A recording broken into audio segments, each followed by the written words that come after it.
Olá, tudo bem? Está no ar mais uma edição do Diálogo 360.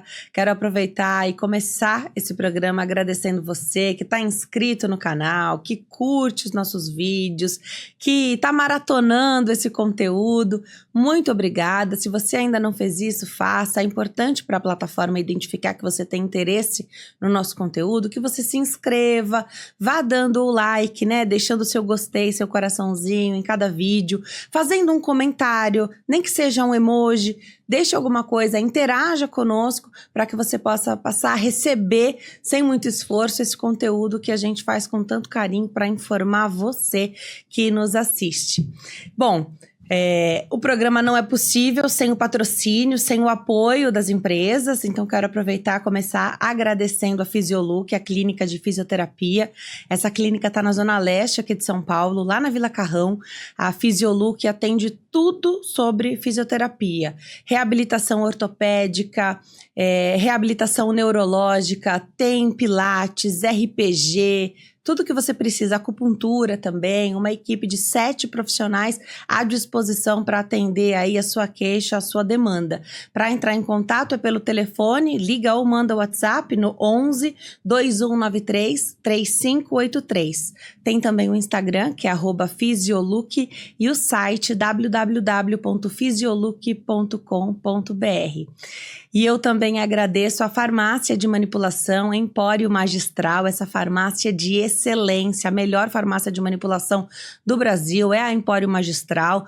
Tem aqui a minha chancela, meu carimbo, recomendo essa farmácia, eles estão comigo já faz muito tempo, na minha casa, na minha família, fazendo os manipulados aí do pessoal de casa. Então você manda a sua recomendação ali, a prescrição médica, né, para manipular o que você precisa, através do WhatsApp também, bem simplificado, facilitado, recebe o orçamento de volta e recebe o produto na sua casa, porque entrega em todo o país, tá bom? 11 5089 5123.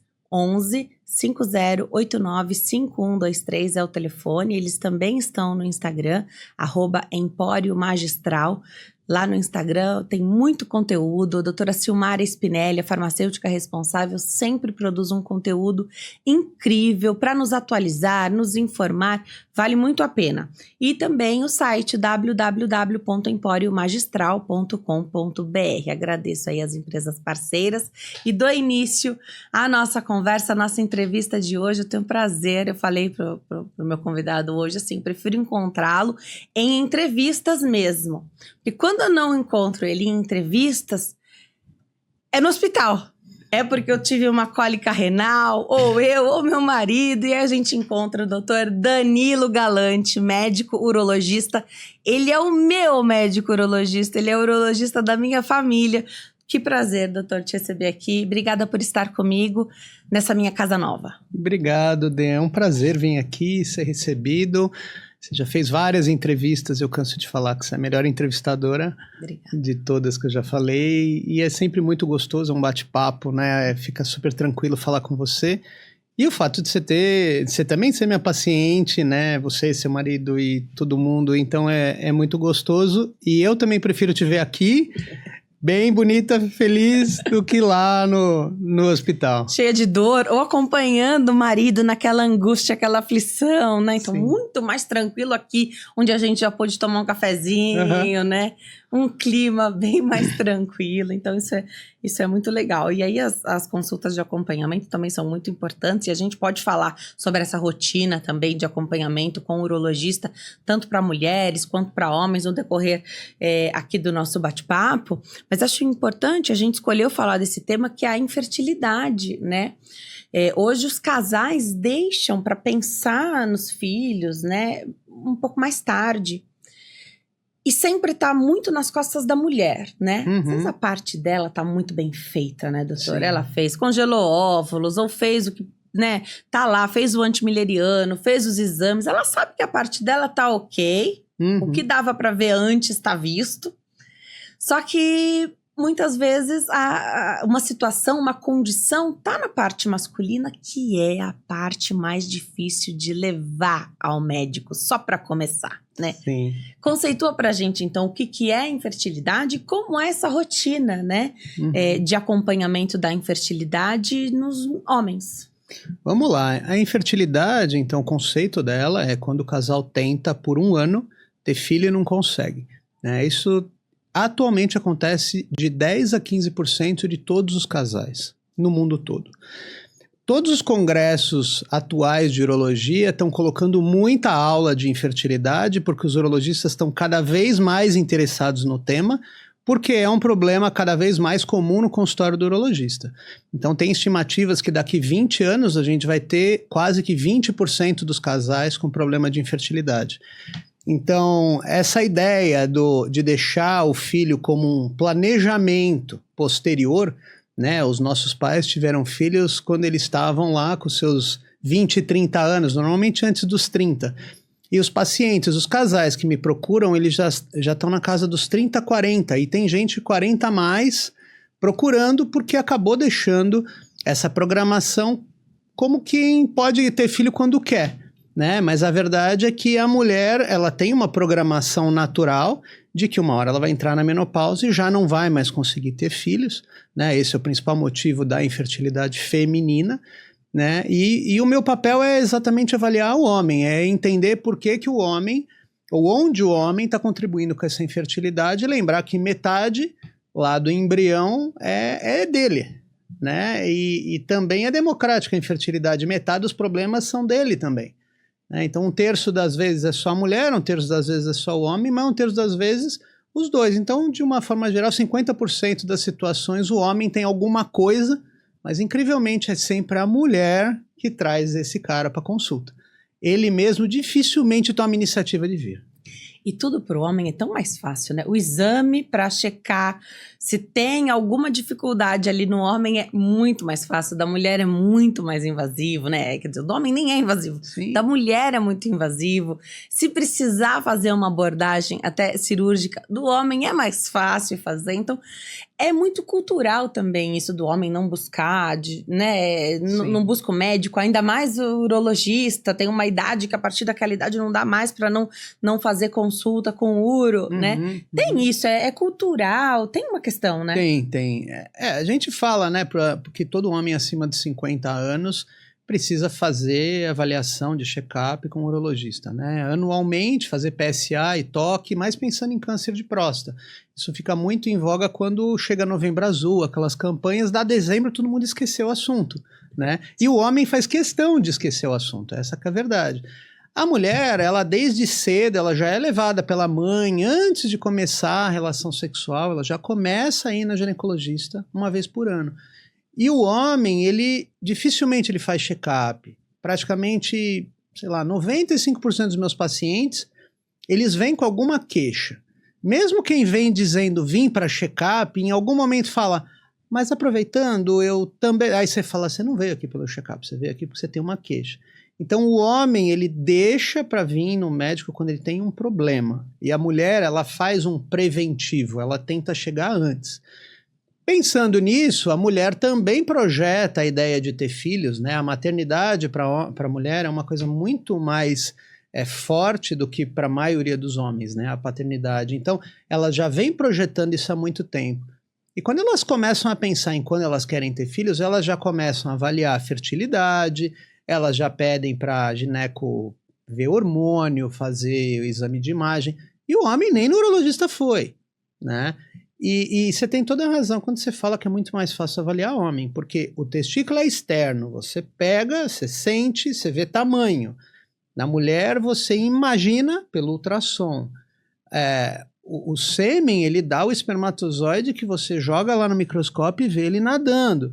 A mulher, você tem que fazer um ultrassom sob anestesia, puncionar, tirar um óvulo para poder avaliar, né? Então, é muito fácil avaliar o homem. Muitas vezes a gente fala, a mulher chega dizendo, a minha parte está normal, e eu penso, até onde a gente acredita, porque tem muita coisa que a gente imagina que está normal. O homem é mais fácil, né? Mas daí vem essa situação, a mulher já foi avaliada, né? Tem uma questão que eu acho sempre importante de falar as clínicas de fertilização in vitro, praticamente todas são de ginecologista. Então o ginecologista, ele já tem uma visão de o que eu posso fazer por essa mulher. Já vou zerar tudo, vou otimizar a fertilidade dela no máximo. Então a mulher já vem tratada da endometriose dela, da alteração de sangue dela, já vem com o ovário policístico tratado, e o homem é deixado de escanteio. E aí quando alguém faz esse espermograma, vai lá, e aí vem o marido com o espermograma às vezes zerado. Ou seja, não precisava ter feito nada disso, que o marido não vai ter filho de jeito nenhum. E aí chegam esses casais, e muitas vezes já depois de 2 fertilizações in vitro, e a gente não sabe o que fazer. Daí eu olho para a cara dele e falo, vamos começar pelo básico? Vamos começar avaliando seu marido, né? E aí começa a consulta. Então, no mundo ideal, essa investigação do casal começaria pela investigação masculina. No mundo ideal, o homem iria no urologista especialista em fertilidade e a mulher iria no ginecologista especialista. Ao mesmo tempo, eles podem fazer os exames que competem. E eles fazem as coisas de forma paralela. Tá. Né? Agora, a maioria dos urologistas também não gosta do assunto. Aliás, abomina infertilidade. É chato, tem preguiça e ele não se importa muito. E ele acaba fazendo mal. Né? Então tem essa questão também, né? Eu acabei meio que sem querer indo para infertilidade, hoje eu adoro o assunto, é uma das coisas que eu mais faço, mais opero, mas não é todo urologista que faz por opção, né? E é importante a mulher também ser avaliada, porque às vezes ela fala na consulta, porque a mulher sempre vem na consulta, ela fala assim, não, já fui avaliada. Eu falo, mas a sua ginecologista pediu o antimileriano, que você já falou, né? O que é o antimileriano? É a reserva ovariana, é o quão longe ela está ou perto da menopausa, né? Quantos anos de fertilidade ela tem? Às vezes ela fala, anti o quê? Eu falo antimileriano, ixi, vamos fazer o seguinte, você não foi avaliada, daí parece que cai um balde de água fria nela, né? Daí que ela vai atrás e aí começa. Né? Mas o ideal é correr paralelo. É o homem vir no urologista, a mulher no ginecologista. Você otimizar esse homem. O que eu chamo de otimizar? É você melhorar tudo que atrapalha a fertilidade. Né? Então, o cara fuma, você pede para parar de fumar. O cara fuma maconha, que muita gente leva como algo natural, mas tem um monte de trabalho que mostra que a maconha detona a fertilidade dos pacientes. Tem que parar. Tem paciente que traz espermograma zerado, que fez fertilizações in vitro e não deu certo. Nunca ninguém perguntou pro cara se ele fumava ou não maconha. Você manda ele parar de fumar, em 3 meses o espermograma às vezes vai para normal. Porque a reprodução também depende do homem disso. É mais rápida, né? Em 3 meses, na verdade, tudo que você fizer em fertilidade, né, para melhorar ou para piorar a fertilidade, vai ter um efeito em 3 meses. Tá. Então você fala pro cara parar de fumar, parar de beber. O paciente que ele tem obesidade, você fala para ele perder peso, começar a fazer exercício físico, a teste do cara é baixa, você dá um jeito dela subir, esse paciente em 3 meses normalmente vai ter melhora de espermograma. Então, e a consulta ela serve para isso. Eu praticamente tenho um checklist que eu vou indo um por um, que a gente pode comentar qual é, mas eu vou indo um por um, chega no final, eu passo a régua e falo, vamos lá. Precisa parar de fumar, perder peso, ir no endócrino, você tem uma varicocele para operar, você tem isso e aquilo. O que você quer fazer? Primeiro, o ideal é fazer tudo ao mesmo tempo. Ganha tempo, né? Porque a gente já tá falando de um casal que normalmente chega com a idade feminina batendo na trave. Fora a ansiedade, né? Fora a ansiedade. Tá, então alimentação, hábitos, né? Então tabagismo, até bebida alcoólica. Drogas. Os pacientes, nesse momento que eles falam, alguns, né, que usam cocaína, por exemplo, que altera demais a fertilidade. O próprio cigarro, né?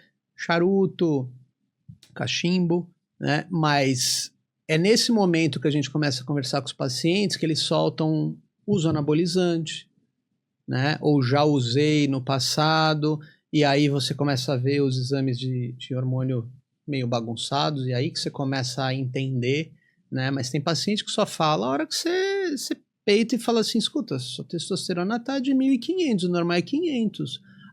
Não, eu tomo, a mulher até olha pro lado, assim. Você não tinha parado, né? Tem uns atritos assim. Mas quando você faz toda essa primeira parte, e aí eu falo disso também sono. Sono hoje em dia é um problema. A maioria das pessoas dorme muito mal. Quando não dorme pouco, ronca, ou tem alguma alteração, tem apneia. E aí muitos pacientes você melhora o sono, e aí melhora a parte sexual, melhora a facilidade de perder peso e também melhora a fertilidade. Então também é um item ali que eu vou checando. E quando você fala melhora em quantidade dessa quantidade de espermatozoides, melhora a qualidade, melhora do quê? Tudo.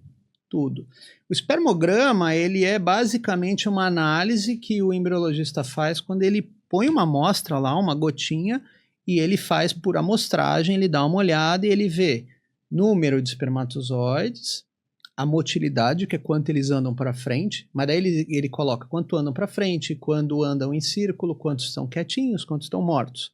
É o que a gente chama de motilidade. E a morfologia é o jeitão do espermatozoide, é o aspecto, né? Aquele mais comum, né? Assim, com o rabinho. Aquele a gente precisa só de 4% de todo mundo para considerar normal. Então, se você tem 4% ou mais, você já tem morfologia normal. Né? Então, a gente tem 16 milhões por ml, que é considerada a concentração normal. 40% precisa ser móvel, tá? E 4% só aspecto normal. Tem uma escala, um nome para isso, né? O Kruger. O Kruger era um embriologista, um cara que estudava espermograma, e aí ele fez regras gerais que a Organização Mundial de Saúde coloca como regra, né? Você tem que seguir aquilo para ser considerado um espermograma bom. Quando você pega um espermograma, na verdade, você tem lá uns 15 itens que basicamente só esses 3 importam. Tem um quarto que eu acho até que deveria ser obrigatório, que chama fragmentação de DNA do espermatozoide. Basicamente é você avaliar o DNA, a fita de DNA, é o código genético do espermatozoide. Né? Então você imagina que você tem lá o espermatozoide, você amplia e aí você tem uma fita. Quanto mais áreas quebradas, mais fragmentação. Quanto mais fragmentação, mais a chance de aborto mais para frente, menor a chance da gravidez ir para frente, menor a chance da fertilização in vitro dar certo. Então, hoje, a tal fragmentação de DNA, ela é um quarto parâmetro que o pessoal da fertilização in vitro pede para todo mundo. Né? Bom, a gente faz toda essa parte, aí tem parte de avaliar cirurgias anteriores. Então, muitas vezes o paciente fala, você já operou? De criança eu nasci com os 2 testículos para cima. Putz, 50%, aí já apita na minha cabeça, 50% de chances de você ser infértil, se são os 2 lados. Né? Um lado, 15%, 20% de chance de ser infértil. O testículo não desceu, né? Enquanto na gravidez, né? Na época de embrião, esse testículo tem que descer de feto, na verdade, descer até ficar no testículo. Não subiu, tem que descer imediatamente. Então, pelas cirurgias anteriores, você também tem uma ideia do que pode dar de errado ali, né? Tem paciente que já vem operado de varicocele, por exemplo, né? Que varicocele é a principal causa de infertilidade, a gente fala depois disso, mas tem paciente que já vem operado de varicocele, às vezes operado bem, às vezes operado mal, às vezes tem que reavaliar esse tipo de coisa. Avaliar na família, se tem muita gente com infertilidade, às vezes o pai teve uma dificuldade tremenda de ter aquele filho, o pai desse paciente, só ele é filho único e teve uma dificuldade, você começa a ver, tem uma doença genética que vem lá de cima e vai derrubando a fertilidade de todo mundo, né? E é raro, é bem raro, mas tem que pensar. Né, aparece. Tem exame genético para fazer, para enxergar isso? Tem, a gente faz o cariótipo, né, o comum lá é o 46XY, agora na Olimpíada todo mundo faz, tem os entendidos, né, de XY, XXY, todo mundo já sabe disso.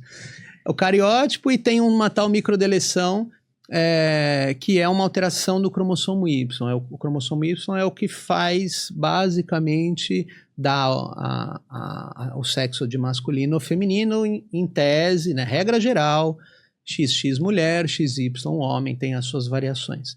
Mas esse cromossomo Y tem uma partezinha dele que pode dar alterada, tem uma fragmentação tal ali, que isso é bem associado com infertilidade. Então, isso é o que a gente chama de testes genéticos. né? E normalmente a gente pede esse teste quando a quantidade é muito baixa, normal acima de 16 milhões, abaixo de 5 milhões a gente já pede teste genético, porque a gente já considera uma baixa de quantidade grave.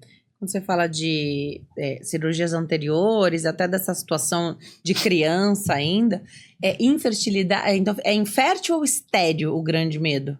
Tá, tem diferença, né? Tem. O estéril, ele é um conceito que a gente usa para o paciente que não pode ter filhos de forma natural, mas por outro método ele pode. Então, o típico estéril é o vasectomizado, né? O vasectomizado, se você for pensar que se ele tentar 1 ano ter filho e não conseguir, ele vai ser infértil, sim.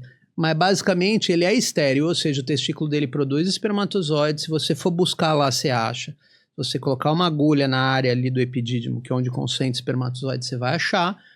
E ele é passível de reversão, né? Que é outra área que eu gosto muito da infertilidade, que é a reversão de vasectomia.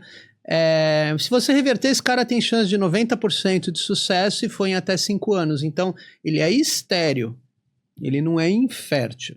Perfeito. Tá? Tem o exame físico, né? O exame físico, ele dá umas informações bem interessantes aí pra gente. E uma das mais chamativas é que tem cara que não tem o ducto deferente. Ele tem o testículo aqui embaixo e ele não tem o trajeto. O ducto deferente, vamos explicar melhor, é o ducto que leva os espermatozoides do testículo até fazer o caminho todo para ser ejetado no pênis. Tem paciente que não tem isso. Aliás, semana passada veio um paciente com diagnóstico de varicocele e aí na hora do exame físico você vai lá, ele não tem ducto. Não tem ducto, ele é obstruído, como se fosse um cara vasectomizado.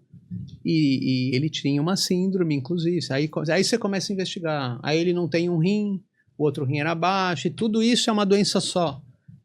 Isso não dá para reverter. E é um paciente que eu pedi para fazer a avaliação do geneticista, tá? Para saber se não tem uma síndrome, inclusive que passa para o filho, né? E aí é meio proibitivo, tá? Tem doenças tipo fibrose cística que são graves, que podem passar para o filho. É um paciente que ele tem uma chance enorme de ter espermatozoide de funcionar igual a um vasectomizado.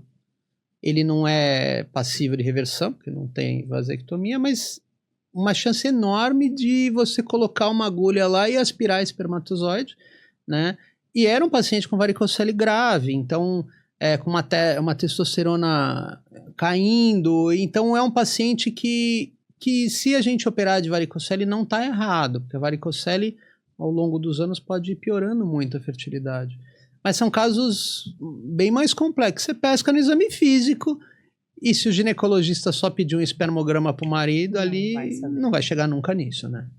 Então precisa de uma avaliação realmente com o urologista, né? Às vezes a gente quer adiantar, né, doutora? A gente quer adiantar a vida ali do marido, o ginecologista faz esse favor, já pede esse exame, mas não dá muito para encurtar o caminho se você quer fazer uma investigação da maneira correta, né? Uma investigação ideal. E você percebe situações assim.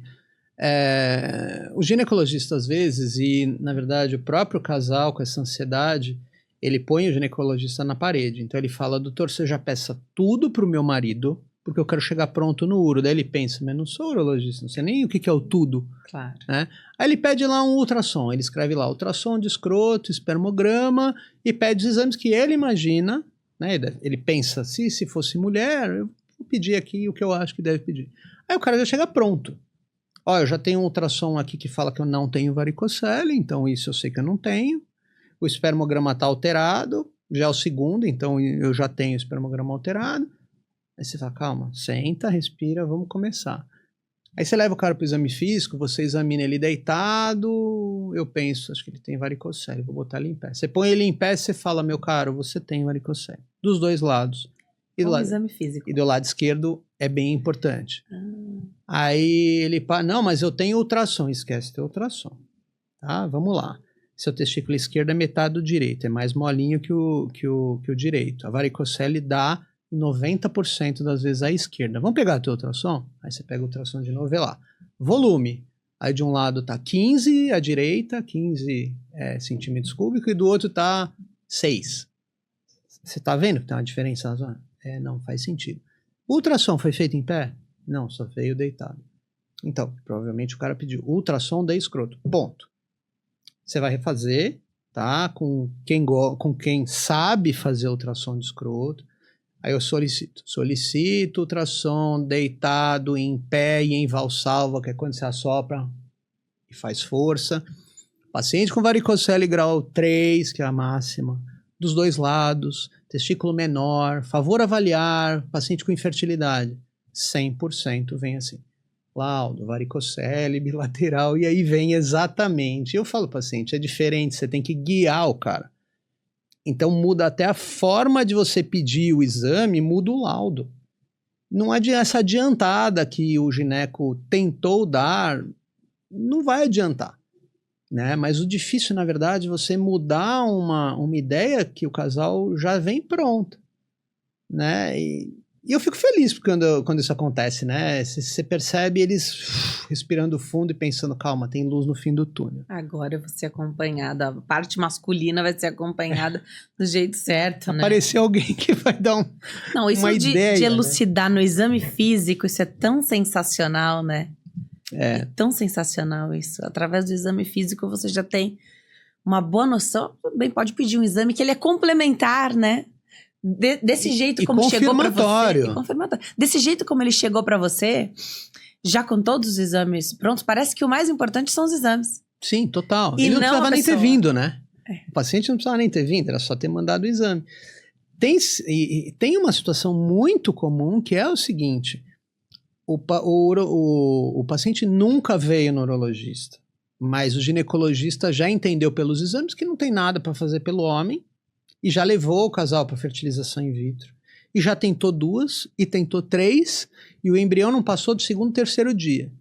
E aí quando eles questionam a fertilização in vitro, eles ainda têm uma informação para piorar que é fator masculino.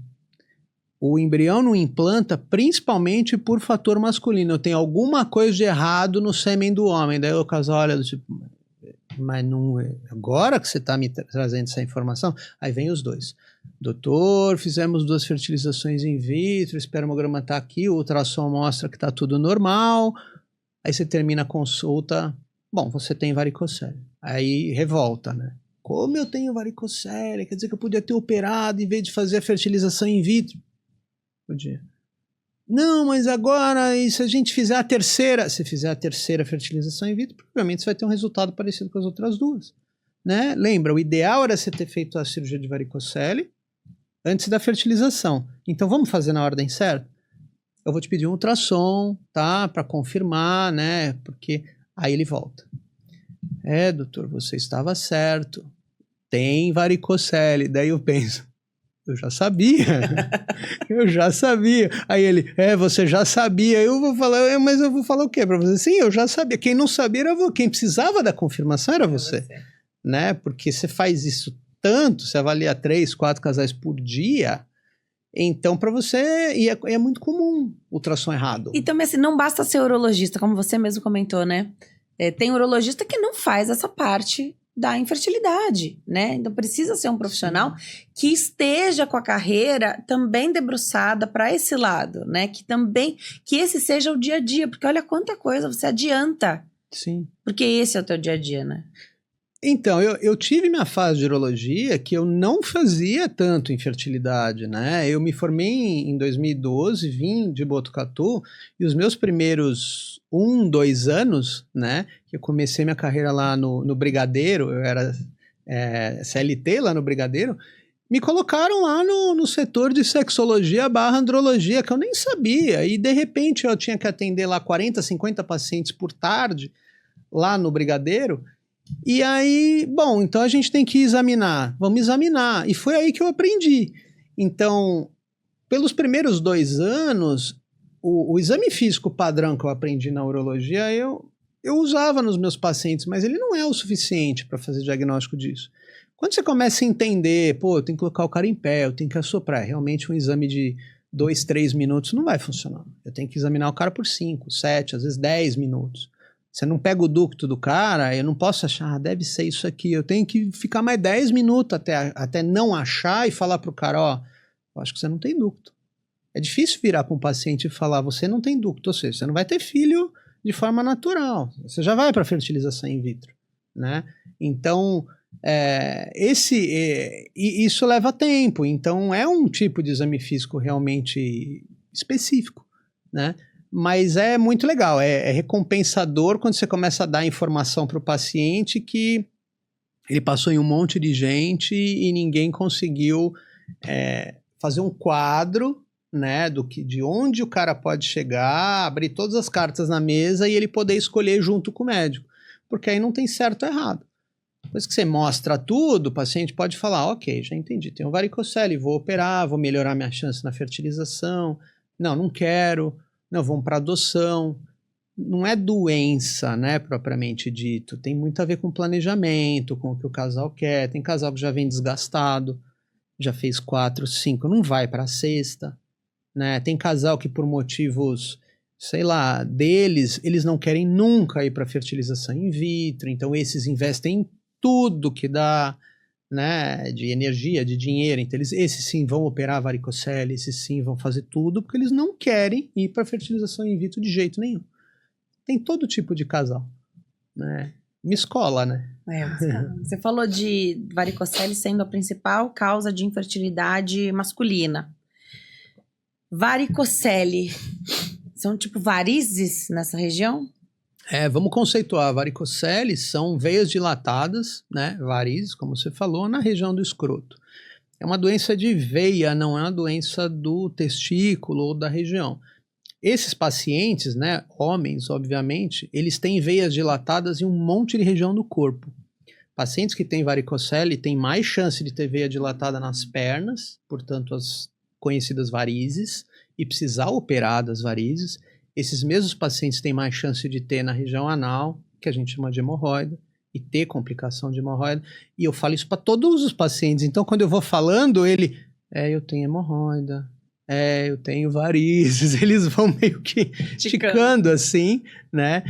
E assim, dá para fazer um paralelo, né? Então, o volume de uma veia aumentada muitas vezes salta aos olhos, você enxerga isso no exame físico, às vezes você palpa, né? É isso, na verdade, que dá o grau da varicocele, esse 1, 2, 3. O 3 é quando você enxerga o paciente, você vê ele de longe, você não precisa nem encostar nele que você está enxergando, esse é o grau 3. E o grau 1 é quando você precisa, além de sentir, você ainda precisa falar para o cara fazer força, né?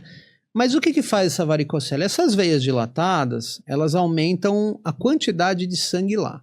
Tá? O testículo, ele gosta de trabalhar, o testículo faz espermatozoide e testosterona. E ele precisa de uma temperatura de 1,5 graus abaixo do corpo.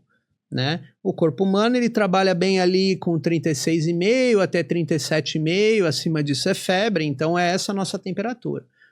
O ovário da mulher gosta de trabalhar na temperatura do corpo, é por isso que ele está dentro do corpo, ele trabalha naquela temperatura. O testículo precisa de 1,5 graus abaixo. Então ele fica ali penduradinho, ele tem uma musculatura que todo mundo acha graça, mas ninguém sabe para que serve, né? Essa musculatura no frio encolhe, o testículo sobe, dá aquela esquentadinha no corpo, no calor ele relaxa e o testículo vai lá para baixo. Para quê? O testículo quer sempre estar na mesma temperatura, né? E a varicocele vai lá e bagunça tudo isso, tá? Ela põe o testículo numa temperatura alterada, acima, e é como se fosse uma fábrica que está super calor e os operários lá estão cansados e começam a trabalhar mal. Basicamente é isso. Né? Então, além de esquentar, o testículo trabalha mal, cai a produção de espermatozoide, a qualidade, e mais para frente cai a quantidade de testosterona, nessa ordem, tá? A gente tem populações de célula no testículo para produzir sêmen, né? Para produzir espermatozoide, e uma outra população não tem nada a ver, mas é mais resistente para produzir testosterona. A varicocele ela tem a capacidade de bater nos dois, primeiro na parte fértil, e depois ela pode sim dar baixa de testosterona. Tem homens de 50 anos que têm baixa de testosterona, sintomas sexuais, porque tiveram uma varicocele não tratada. Tá? Além disso, a varicocele faz os tais radicais livres, né, que todo mundo fala de radicais livres, o que são? São toxinas que atrapalham o próprio testículo. né? Então, os tais antioxidantes, que vamos tomar antioxidante combate radical livre, né? E aí o tratamento seria tomar antioxidante. Antes disso, o tratamento é tratar a varicocele. Então, de uma forma geral, é uma situação extremamente comum. Comum quanto? 25% dos homens têm varicocele, né? 1 para cada 4, é muita gente.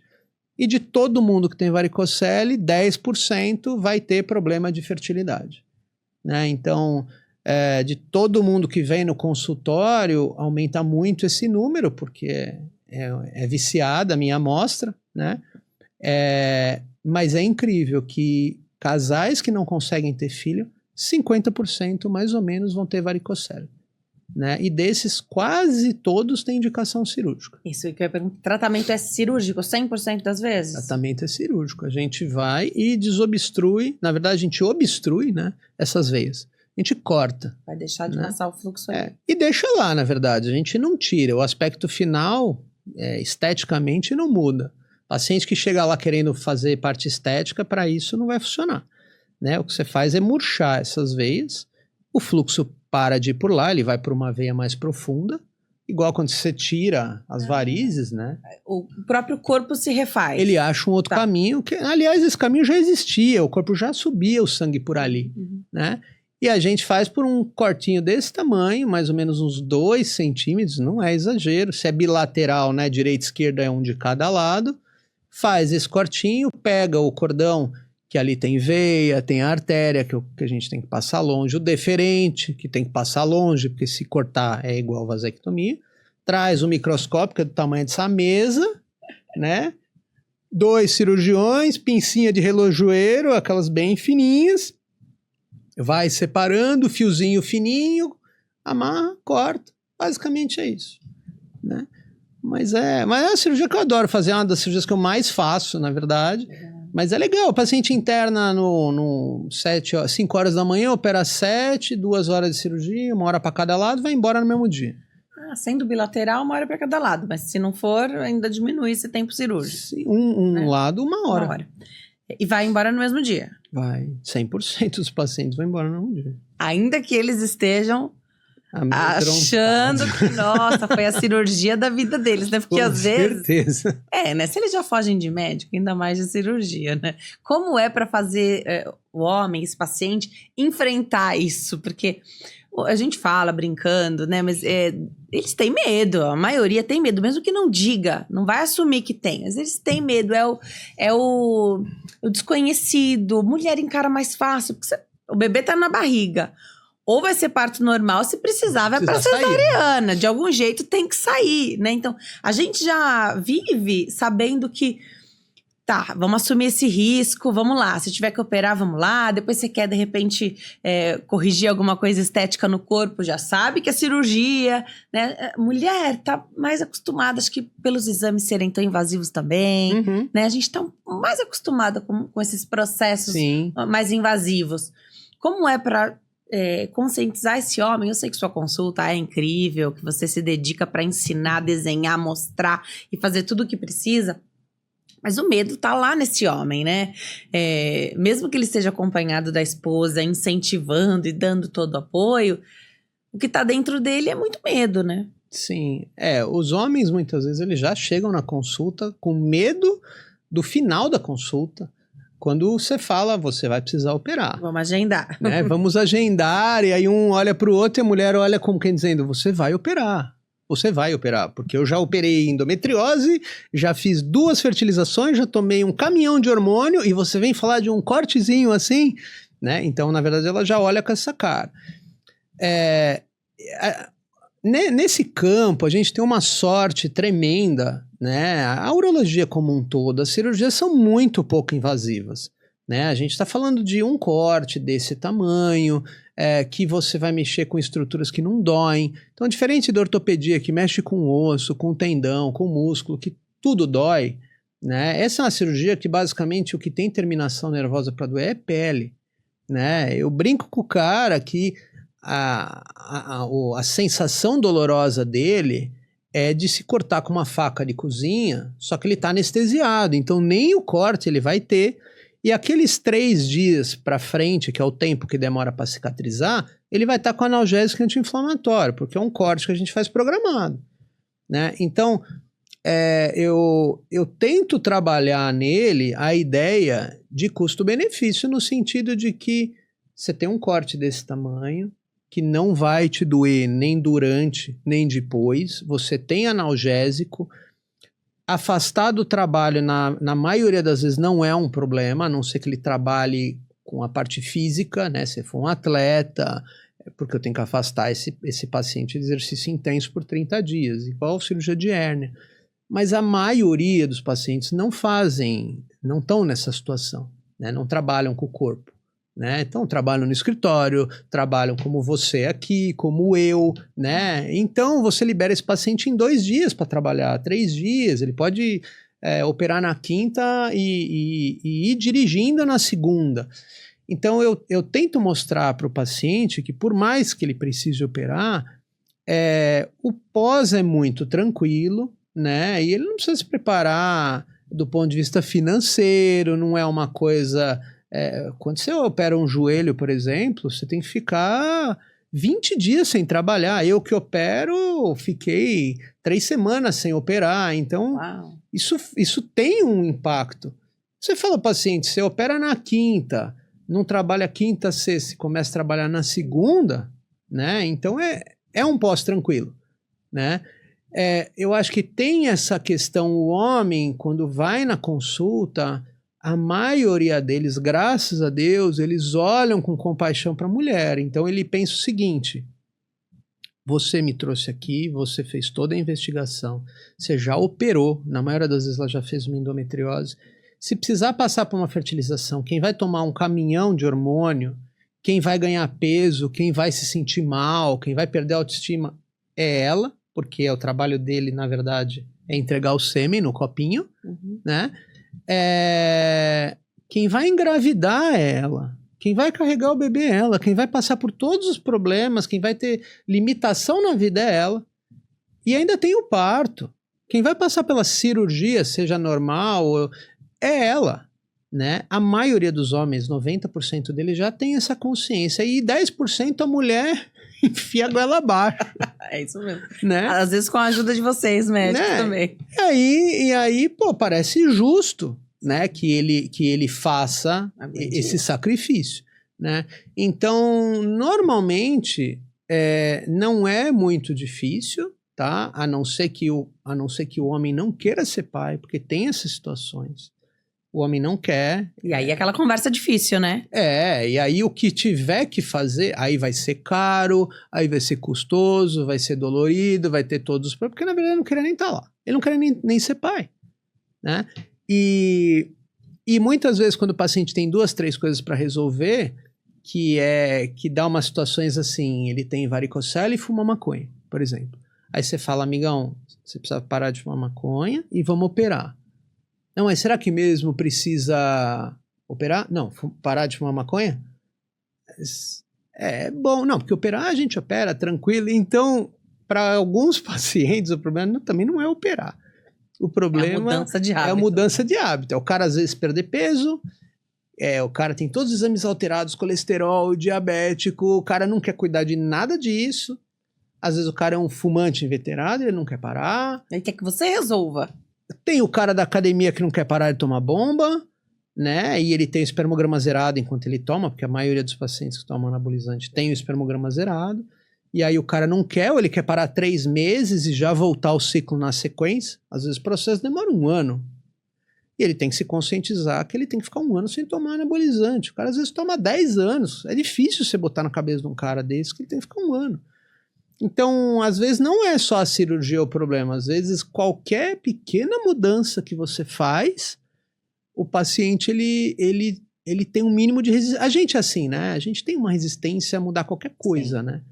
E as coisas que a gente mexe, normalmente, são coisas muito pessoais, né? É o que o cara come, é o que o cara usa, a gente não entra em como ele se veste, mas, enfim, se o cara trabalha em lugares quentes, né? Por exemplo, o cara que é pizzaiolo e trabalha em fornos, tem que tirar o cara daquilo. Da atividade física, que a gente sabe que é bom, mas eu sei que o ciclismo é um problema, não tem isso? O ciclismo, ele já foi muito avaliado, né? E na verdade, todos os trabalhos que pegaram ciclistas e não ciclistas não chegaram a grandes conclusões. Mas teve essa conversa um tempo, não teve? Teve sim. Inclusive se é amador, se é profissional, depende do selim, o quanto que, se o problema é esmagar, se o problema é a temperatura. Roupa apertada. Roupa apertada então... Nem tanto impacto. Nem tanto impacto, mas se você conversar com os urologistas mais antigos, eles pedem até para as criança mesmo, 7, 8 anos, não usarem cuequinha para não apertar.